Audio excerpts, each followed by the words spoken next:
Good evening, brothers and sisters in Christ. We're going to be in Matthew chapter 5. This is something that God brought to my recollection right now. The Beatitudes. It's really important to understand what attitude you should carry with you, because the attitude you give is the attitude you're going to receive. And God does not judge us by what we look like. He judges us by our heart. He judges us by what's inside of us. I know, Max. So, Matthew chapter 5 is a really good thing to ponder on. It also talks about believers are salt and light. Salt has always been used for purity, so that's a take on purity and light. Christ fulfills the law. Murder begins in the heart, which it really does, because if you think lustfully about a woman, Jesus says to the Pharisees, if you think lustfully about a woman, you've committed adultery with her in your heart, and that is also a sin. So murder begins in the heart as well. If you're merely angry with a brother, you could be murdering him with your heart. Adultery in the heart. Marriage is sacred and binding. Jesus forbids oaths, which is really important, because a lot of us are quick to say, oh, I promise I'll do that. Oh, I swear it. It's really easy to say, but actions speak louder than words. And it's better that you didn't say anything at all than if you did. Go the second mile and love your enemies. This is, I'm going to be honest, it's not going to be very short. And it's not going to be all that sweet either. It's going to be very honest and very brutal. And mainly brutal in the way I'm going to share my honesty about how I had to learn the hard way about a lot of things. So, let's start it off with a prayer. Heavenly Father, I thank you for bringing this back into my memory. I ask that you help me to speak with truth and in a way that's honoring and befitting your name. And I ask that you guide and lead me in this study, Lord, so that I could help bring others to a revelation within themselves. In Jesus' name I pray, amen. The Beatitudes.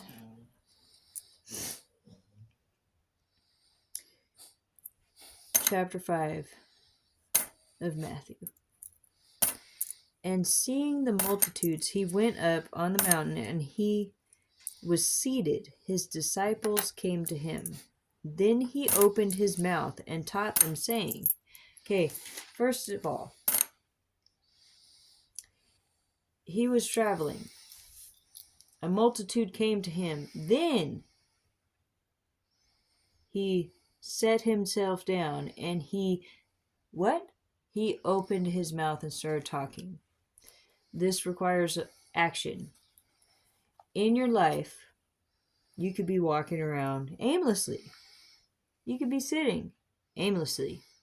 But until you open your mouth and say something and do something, you're not going to get anywhere. Jesus begins saying to this multitude of people, blessed are the poor in spirit, for theirs is the kingdom of heaven. Blessed are those who mourn, for for they shall be comforted. That one,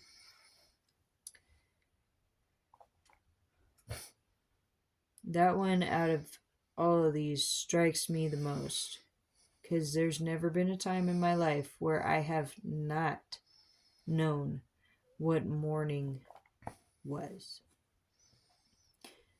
I've always had a great sadness in my life, and I couldn't really distinguish why for the longest time. And after I lost my kids, and my dad caused this by killing my son, I lost my kids, I lost my hope, because I kept telling myself that ever since at a young age, I kept telling myself I would not turn into an asshole like everybody else. I would not allow myself that. And that was me being prideful, that I was going to do everything in my power to prove everybody wrong. But in doing so, I proved everybody right. It was the most humbling and the most brutal experience in my life to learn that I was wrong. I don't have all the answers, and I can't do this by myself. And I'm not right.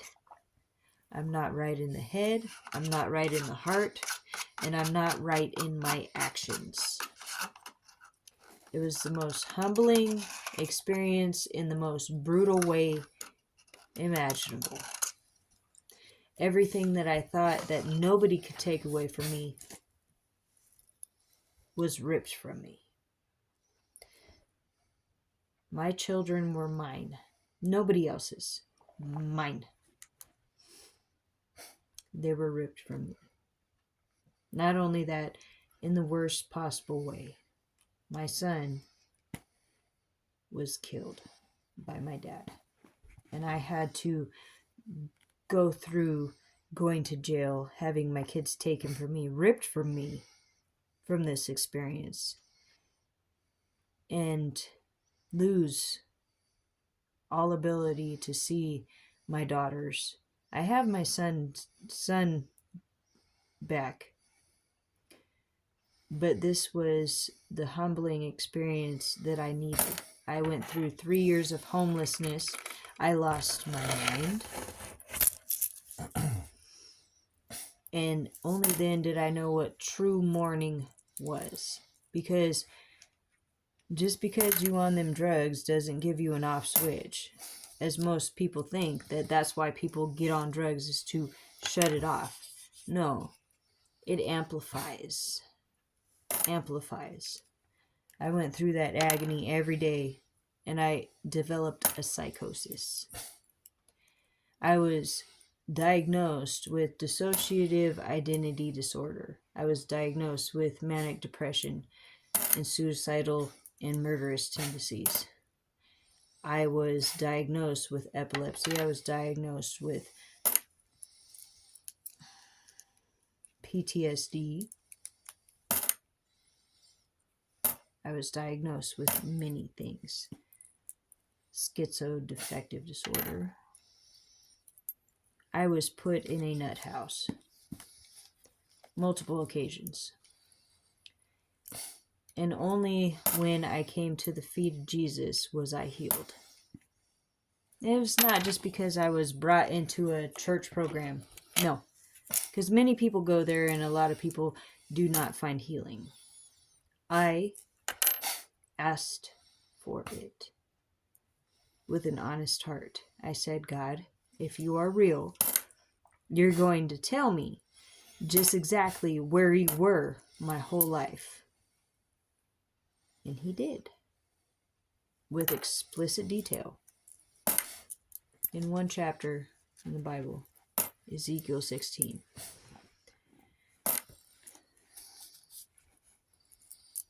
He explained to me my life, how it started, where it went, how others affected me and what he was going to do about it. And he told me that it would leave me speechless, and it did.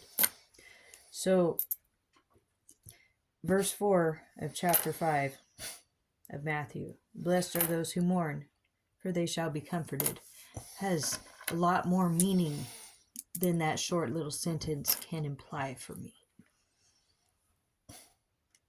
And it has a lot more meaning than we have time for, that I can imply to you. Ask and you shall receive is one thing I can say to you. Blessed are the meek, for they shall inherit the earth. There's nothing wrong with being meek, because whenever you're meek in the presence of God, you show your greatest strength to the rest of the earth. Meekness is not weakness. It is the greatest strength that you will ever attain. Blessed are those who hunger and thirst for righteousness, for they will be filled. For they shall be filled. Now, if you hunger and thirst for righteousness the way you do for your sin, the way you do for that next drink, the way that you do for that next line, the way you do for that next bowl, the way you do for that next fuck, you will be filled beyond belief. You will never gain that next high. You will never gain that next buzz the way you will gain righteousness if you hunger and thirst for it. I say this from experience.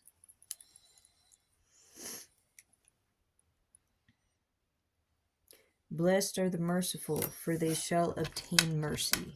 If you show somebody else mercy that is intent on doing you harm, you yourself will gain mercy from God and from the things that you've been plagued by your entire life. Blessed are the pure in heart, for they shall see God. If you seek to purify yourself, you will learn more and more who God is. You will see God more and more in your life. Doesn't mean that you have to start off pure, because none of us do. The more and more you purify yourself of your afflictions and your diseases, the things that disease your spirit, the things that take away from who you truly are, the more you clean yourself out, the more you are able to sense, feel, and see God. Blessed are the peacemakers, for they shall be called sons of God. It's really easy to cause a fight. It's really easy to keep a grudge. It's a whole lot harder to make peace with that hatred within yourself. And I say that because it's always starting within yourself. Yes, somebody else might be the cause of it, but you're the one that holds on to it. Holding on to unforgiveness is like drinking poison and expecting the other person to die. If you make peace with those things, those people, those memories, whatever it is, you will be called a son or a daughter of God. Blessed are those who are persecuted for righteousness' sake, for theirs is the kingdom of heaven. Jesus does not promise all rainbows and butterflies. In fact, he tells us of the exact opposite. So the world hated me, and they're going to hate you. Does this stop us in our tracks? No. Because when you walk in the way of righteousness, whenever you follow the tracks that Jesus left, and I'm not talking about those track marks on your arm. I'm not talking about the track marks on your legs. I'm not talking about that. I'm talking about a different set of tracks, and they're the ones that Jesus laid out before us.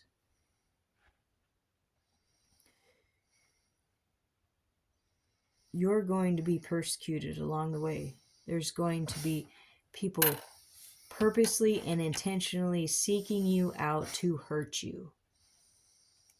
But it's not going to matter, because you're going to have a joy and a peace that surpasses all understanding inside your heart and your mind and your soul. It doesn't matter what they do. What are they going to do? Kill you? Okay. That's not going to last long. They can't kill your soul. My grandma, whenever I was growing up, every day, at least 50 million times a day, she had to tell me, God damn you to hell, Heather. God damn you to hell. And I used to think that had power over me. Those words did not hold power over me, because I was signed, sealed, and put aside for the day of redemption. What somebody else does not have power over you. I've been ran over. I've been beaten nearly to death. I've been drowned. I've been shot at. It does not matter what people can do to you. I've been raped. It does not matter. I've had everything taken from me. It does not matter what people can do to you. What matters is what the Creator can do to you, because He has the final say.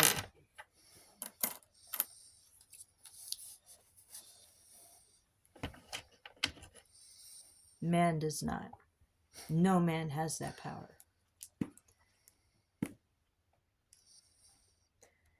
Blessed are you when they revel and persecute you and say all kinds of evil against you falsely for my sake.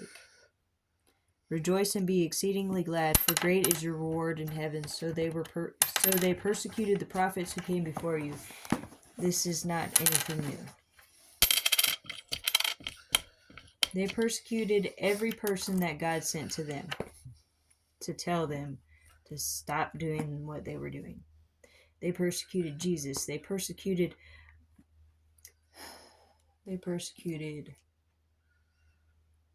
every single prophet. Jeremiah, they persecuted Isaiah. They persecuted Elijah. They persecuted Nathan. They persecuted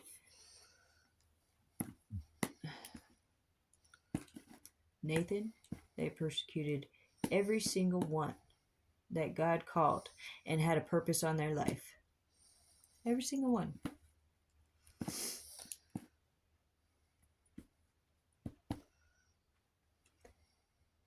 What makes you think that you are any different, that I'm any different?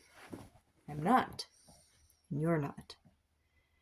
Just because you face a little bit of opposition, are you going to back down? Do you back down whenever it comes to your favorite football team? Do you back down whenever it comes to your favorite celebrity? Or how about your favorite show? No, I don't think so. You don't back down whenever it comes to your favorite football players, baseball players, soccer players, whatever you want to call it. So why should you back down about this? This should be the thing that you feel the most strongly about. Believers are salt and light. You are the salt of the earth. But if the salt loses its flavor, shall it be seasoned? It is good for nothing, and to be thrown out and trampled underfoot by men. Whenever salt loses its flavor, it loses its ability to purify. There's nothing good for it. It's not even good for the earth. It's thrown out and trampled underfoot because it's useless. Whenever you lose your saltiness, you lose your ability to purify anything that toxifies your world. You are the light of the world. A city that is set on a hill cannot be hidden, nor do they light a lamp and put it under a basket, but on a lampstand it gives light to all who are in the house. Let your light shine before men, that they may see your good works and glorify your Father in heaven. Don't try and hide what God put in you. He put it in you for a reason. He didn't put it in you to hide. He lit you up to be different for a reason. He gave you that salty personality for a reason. Use it to purify others instead of tearing people down. The only thing that you should be tearing down is the lies of the enemy, not your fellow brother or sister. Christ fulfills the law. Do not think that I came to destroy the law or the prophets. I did not come to destroy, but to fulfill. For assuredly I say to you, till heaven and earth pass away, one jot or one tittle will not by no means pass from the law till all is fulfilled. Whoever therefore breaks one of the least of these commandments and teaches men so shall be called the least in the kingdom of heaven. But whoever does and teaches them, he shall be called the greatest of heaven. For I say to you that unless your righteousness exceeds the righteousness of the scribes and the Pharisees, you shall by no means enter the kingdom of heaven. Okay, the people that are in charge of guiding and controlling our laws, they are not teaching us in the most righteous way. They are as the scribes and the Pharisees right now, only after power. They are not living righteously. They are not giving us the best example that they can to have us living righteously, and therefore they're teaching us to live unrighteously. Right now, it says, whoever does and teaches them to do these things shall not be called the greatest. They will be called the least in the kingdom of heaven. But whoever lives by and abides by and teaches these things that God wants them to teach, they will be called the greatest in heaven. It's really not that hard. It's really quite simple. Murder begins in the heart. You have heard that it was said to those of old, you shall not murder, and whoever murders will be in danger of judgment. But I say to you, whoever is angry with his brother without cause shall be in danger of judgment, and whoever says to his brother, Raka, shall be in danger of counsel. But whoever says, you fool, shall be in danger of the fire of hell. Raka means fool. So, let's see. It's 22b. 22b. Yep. Wow. 22b. It's Raka. Raka means fool. So whoever calls his brother a fool without reason, whoever has anger towards somebody else without reason, will be faced with judgment. Therefore, if you bring your gift to the altar and remember that your brother has something against you, leave your gift, therefore, before the altar and go your way. For be reconciled with your brother and then come and offer your gift. That means before you approach the seat of God, before you pray for forgiveness, you need to reconcile yourself against your brother and sister who has something against you. And if you cannot get a hold of that person, you ask God. You ask God to make that possible, to seek that forgiveness. Say, God, I know I'm coming to you right now for something else, but there's this nagging feeling that I have that I cannot get rid of, and it's with this person I have wronged, or they have wronged me, and I want you to make a way for that wrong to be righted. There's nothing wrong with praying for that.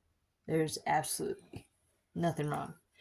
And if that person has never wronged you and you just don't get along, it's easy. Ask God to show you a way. God, this person has I can't get along with this person. There's no reason that we're not getting along, and I don't understand. We just are not friendly towards one another, and I ask you to help me to be friendly with that person. That's worked with me.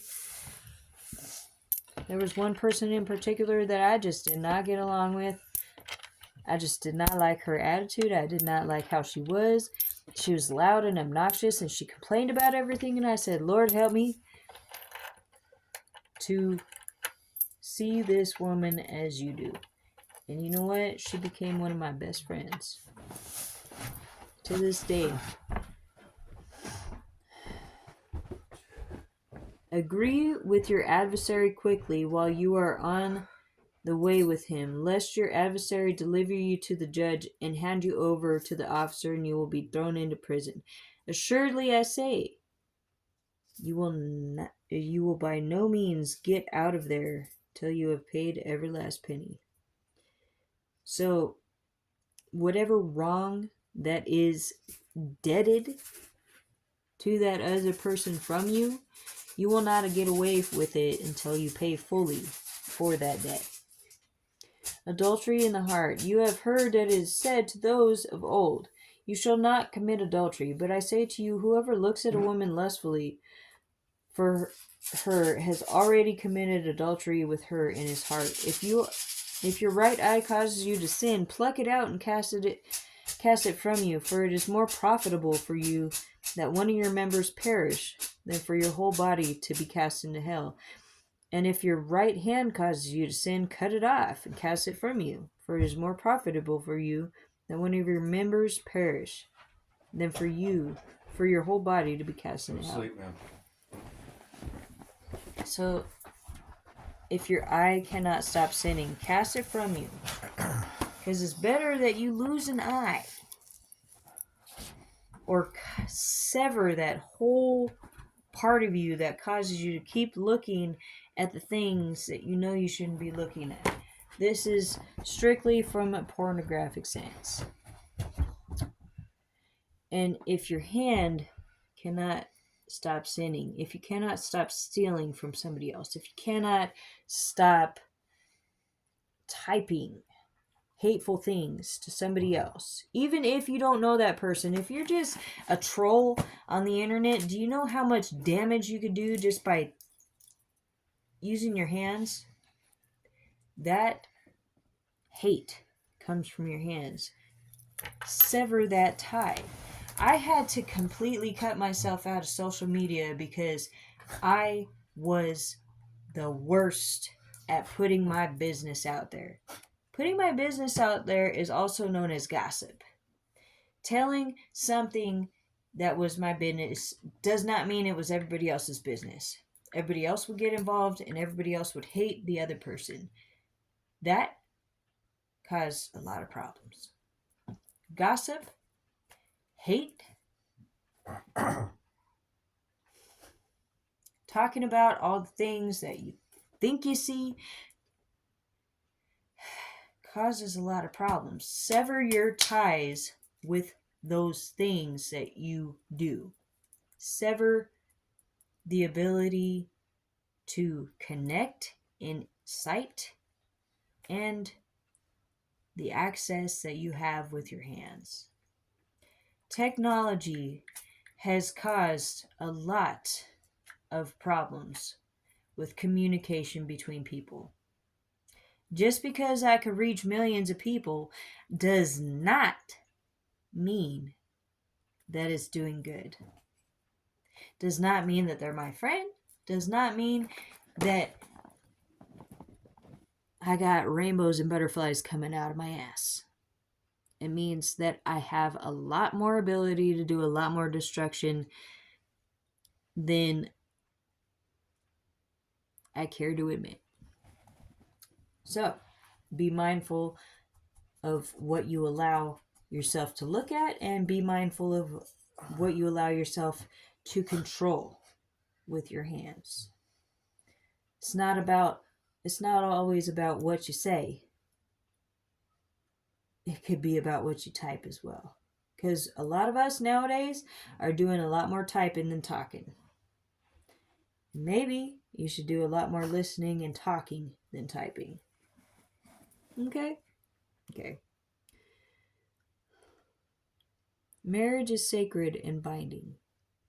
Furthermore, it has been said, whoever divorces his wife, let him give her a certificate of divorce. But I say to you that whoever divorces his wife for any reason except for sexual immorality causes her to commit adultery, and whoever marries a woman who is divorced commits adultery. I've got nothing to say on that because I've never been married. But I think that's pretty much self-explanatory. Abraham made it to where the binding of two people that God made sacred was able to unjoin the two that had been made one only for sexual immorality. If there's any other reason, then it's pretty much frowned upon by God. Other than that, I really have nothing to say because I've never been married. So, anyway. Jesus forbids oaths. Again, you have heard that it is said to those of old, you shall not swear falsely, but shall perform your oaths to the Lord. But I say to you, do not swear at all, neither by heaven, for it is God's throne, nor by the earth, for it is his footstool, nor by Jerusalem, for it is the city of the great king. Nor shall you swear by your head, because you cannot make one hair white or black. But let your yeses be yes and your noes be noes, for whatever is more than there is from the evil one. So all you people, and that's including me, saying, I swear on my mama, I swear on my kids, I swear on my life. You have no power over those things.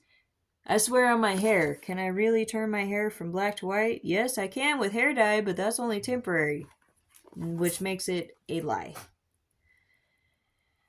All those things that are temporary are very short-lived, and they're very big life. Very big lie. So let your yeses be yes and your noes be noes, and stick to it. I could say yes one day and try and change my mind the next day, but I have to hold myself to that yes, and I have to hold myself to that no. Anything more than that is from the evil one. The evil one is the devil. It's really simple, not complicated. Go the second mile.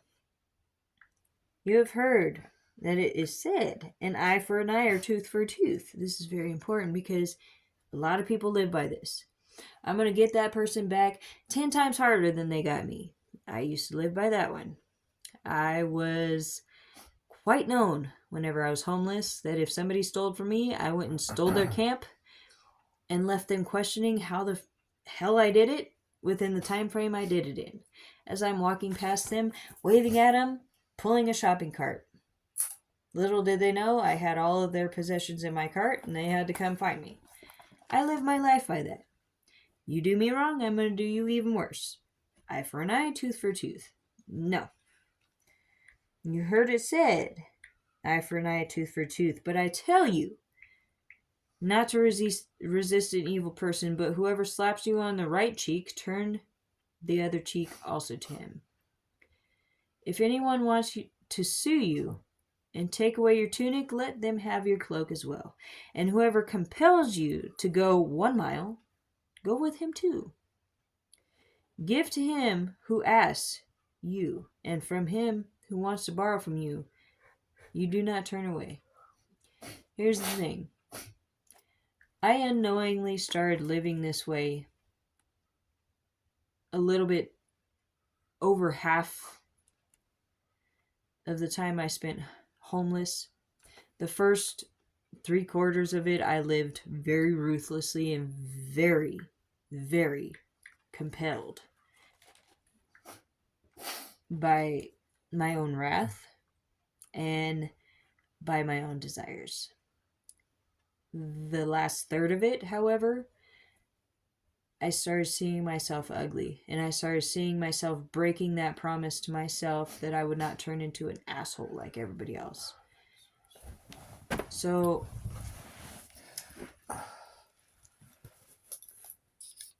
the last third of the time I spent homeless, I ended up getting my ass kicked a couple of times, and I didn't fight back. I did not even lift a hand.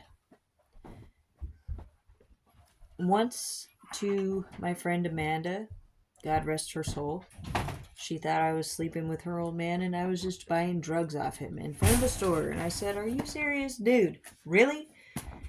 She got pissed off that I kept calling her dude and I made light of it. And so she punched me in the face. She gave me a few good ones. I fell to the ground and I kept saying, "Dude, stop." I did not lift a hand. She ended up kicking me in the throat, and that's whenever I got pissed off and popped right up like a daisy. She ran into the house. She started talking about me several weeks, and all I said was I did not need to defend myself whenever I was right. She kept saying that she was going to kick my butt every time she saw me, and when she saw me was in front of all the people that she was talking to about that, right after she was talking to them about it. Came into her house, she gave me a hug and asked me how I was. I said, "I'm fine." She loaded me a fat bowl and we smoked. Why am I telling you this? Because it's relevant. I started living my life according to the way it says in here while I was in my muck and mire. Because I saw myself in the ugliest way possible. I also got my ass handed to me by my aunt. Well, my step aunt. She stole a priceless family possession, which was our family sword that was passed down. It's a 16th century sword passed down from generation to generation. Had our family motto on it. Said, "No me desempeñes sin motivo, ne me empeñes con honor." Means I don't go against my code without reason, and I follow my code with honor. And she stole it. I still don't have it. Don't know what happened to it. That's one of the things I had to physically rip myself away from because I wanted that vengeance.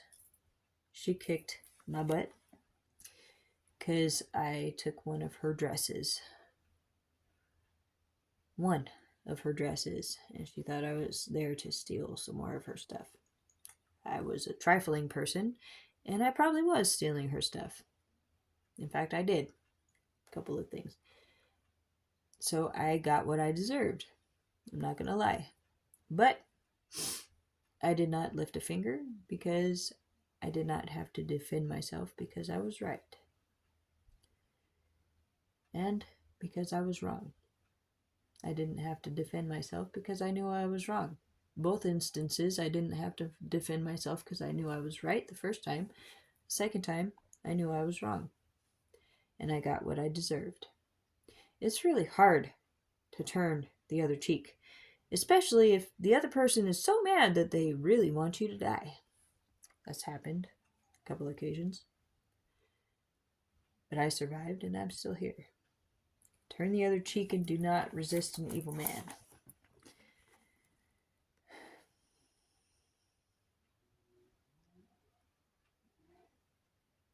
Love your enemies. You have heard that it is said, "You shall love your neighbor and hate your enemy."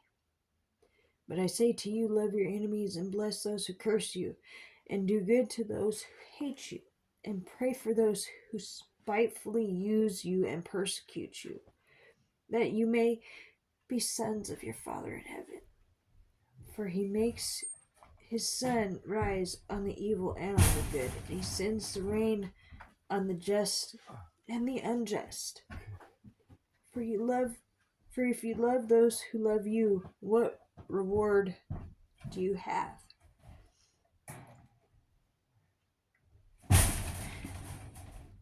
Do not even tax collectors do the same. Do not the evil people do the same. Tax collectors were considered the lowest of the low back in their time.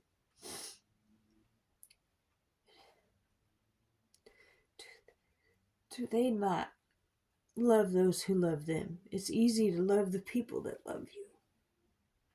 It's really easy to love the people that love you.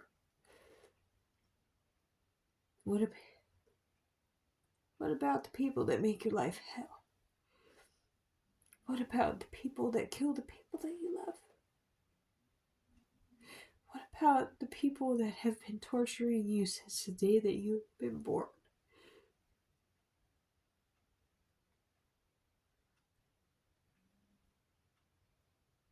It's not easy to love those people.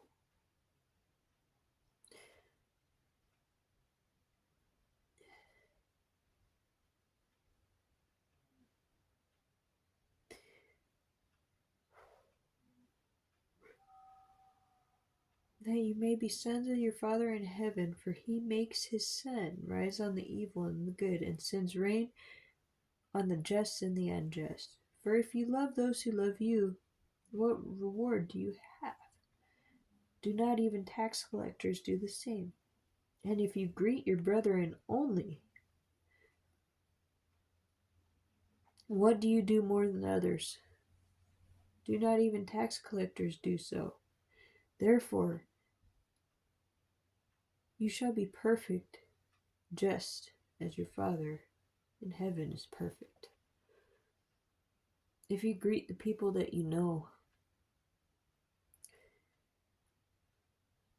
what exactly are you doing more than others? If you're working in a store and you're nice to people that you know and rude to people that you don't know, how different are you?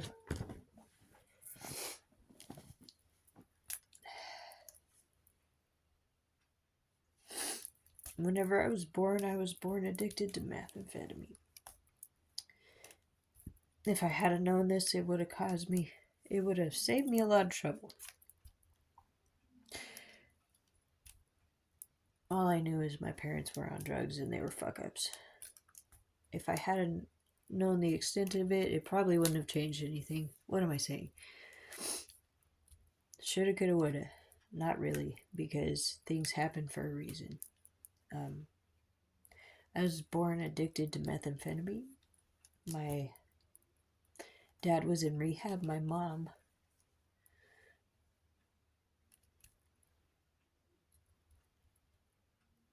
was in Cibola with all her friends, going from drug dealer to drug dealer, turning tricks for them, carrying my sister around, and left me in a dirt lot in a car seat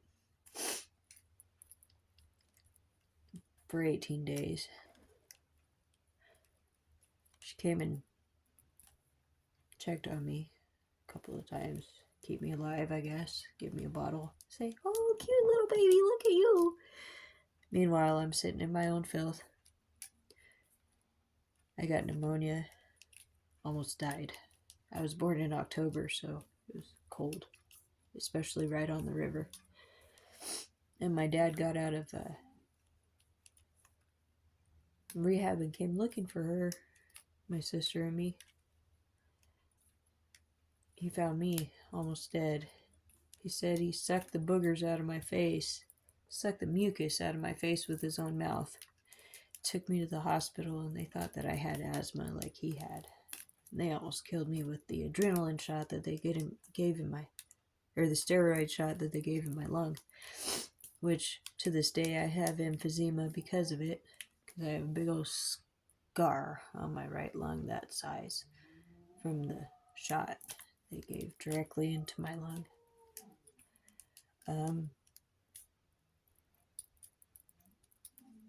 Ezekiel chapter 16, it talks about you were a baby, abandoned and not cared and not cleaned. Nobody even bothered to purify you and wash you whenever you were born.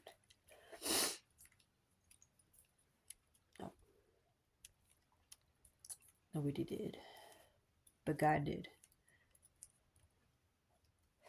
My dad was fresh out of rehab, so he was touched by God.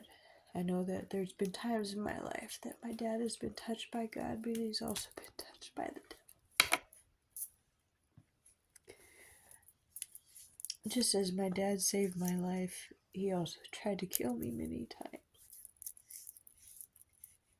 He held me outside the window by my foot while he was driving, threatening to drop me on the ground if my mom didn't comply with him. I asked him about it. He said, "Oh yeah, you loved it. It would drain the mucus out of you." He would drive around at 120. He said that he would also grab me and shake me until I would stop crying. He said I loved it because it made me stop crying. This was the man that I let babysit my 2 boys, and he killed my son. Do you know how much regret that I have over this? Because these are the things that I found out after the fact. That I survived where my son didn't.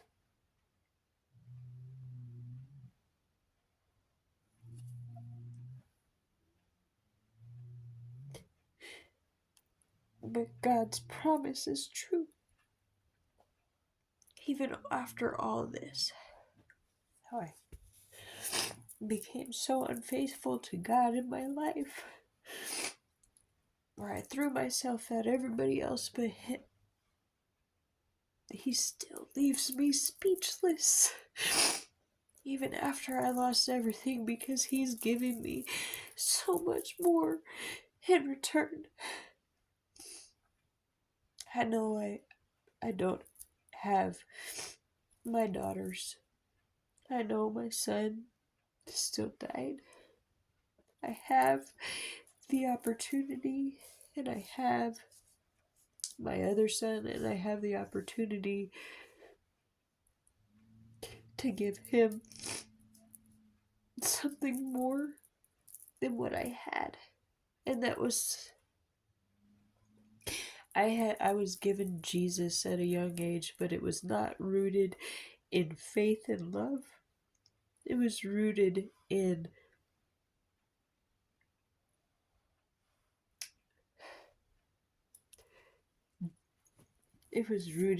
rooted in,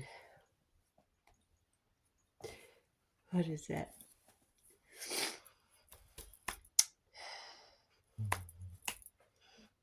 What is that word? Not duty, but starts with a T, I think. It was rooted in tradition. Tradition, and it was rooted in dead faith. I was given Jesus in tradition and dead faith. I want to give my son Jesus with true faith and love, and teach him what it means to truly live. My son's a knucklehead like me, but I'm hoping that he won't have to learn the hard way like I did. That's all I got for you. Good night.